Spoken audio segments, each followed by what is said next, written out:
Hello, all of my Facebook friends and family. I'm coming to you today because one of my favorite people passed away. My Uncle Nat, that's what I always call him. Of course, his name is James Washington. I've known him all my life. That's my father's brother. My father is Solomon Washington, his oldest brother. And I want to give my condolences, my deep condolences to my first cousins and siblings, Uncle Nat's children. You have my condolences, Nate, Baron, Ruthie, Gretchen, Terry, and Sophie. You have my deepest condolence. I love Uncle Nat. He always had good things to say to me. And there were times that he probably could have said bad things to me, but he never did. He would always give me encouragement. And would always make seem that whatever I was doing, an encouraging thought. He always uplifted me. He always made me feel good. And no matter wherever I seen him at, he always had something to say or to offer or to give a kind word, no matter whatever he was doing, whether it was at the market or whether we would come from down south on one of those trips. He would always have like some kind of food or something he just made. And I have to say, he did a great deed at our wedding. He made the bomb lemonade. Oh, and that I'll always be thankful to you for that and so many other things. I never forget all the times you would, I think you were probably the first person, Uncle Nat, and I know you hear me somewhere, that introduced me to sugar cane. I know there's just so much, too many things to remember, but what you were one of the main people that influenced me to do what I do today. And I never thought I would, because I used to see you sometime and you would call me whenever you would come to Detroit sometime, and you would say, hey, I'm in Detroit and I'm up here at the hotel, but I don't really have time to come by and see you or anything, but because I'm kind of in a hurry, but I just wanted to let you know that I was here. And he would speak to the kids. He'd say, let me speak to the kids. And he would always speak to them. And I said, well, what are you doing? He said, well, I'm just at the hotel right now. I'm getting some sleep, and I'm going to take off. I said, wow, okay. So I used to always, wonder, what that was like during that time. But I want to tell you, and I want to thank my Uncle Nat, because now I know that's what I do now. Ironically, as it turned out, now I'm a truck driver.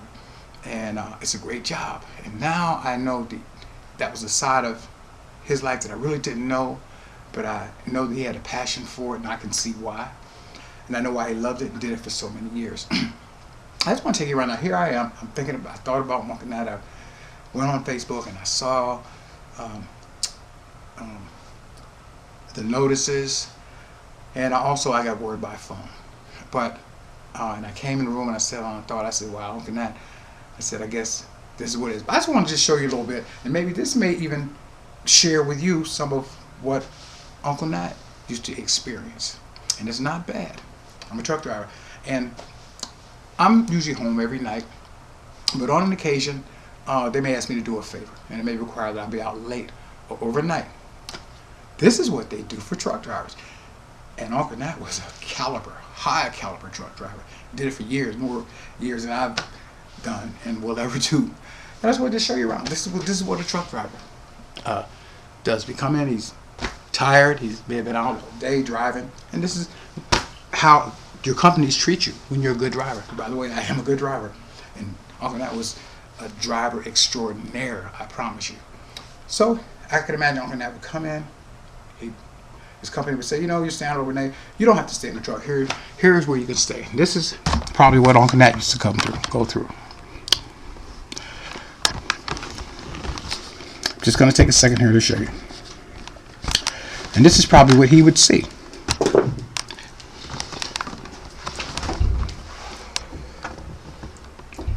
Uncle Nat would probably come in, tired.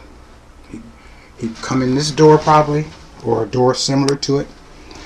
And he would be tired. He'd come in, and some people would say, it'd be lonely, but it's not that bad. He'd come into a hotel room, and He'd have whatever he'd have.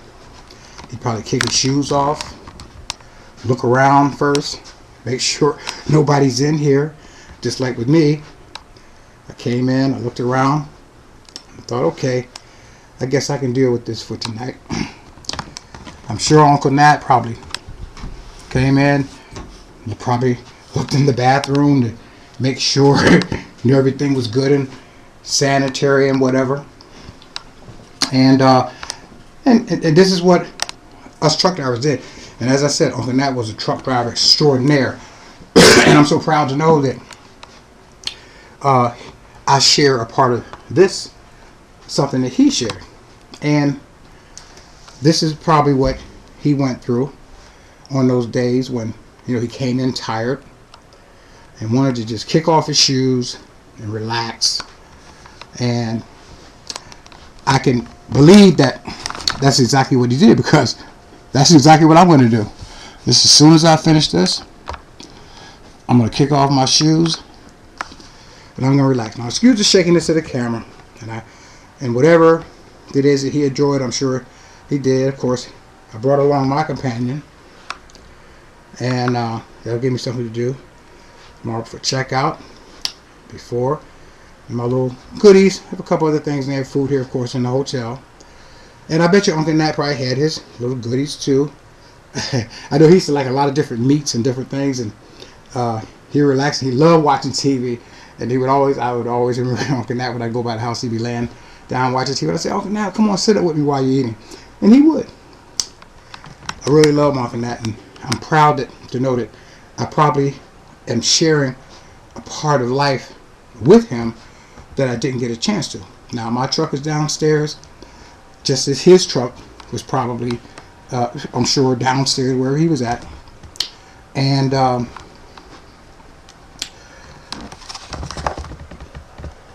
I know the kind of part of his life, that he experienced.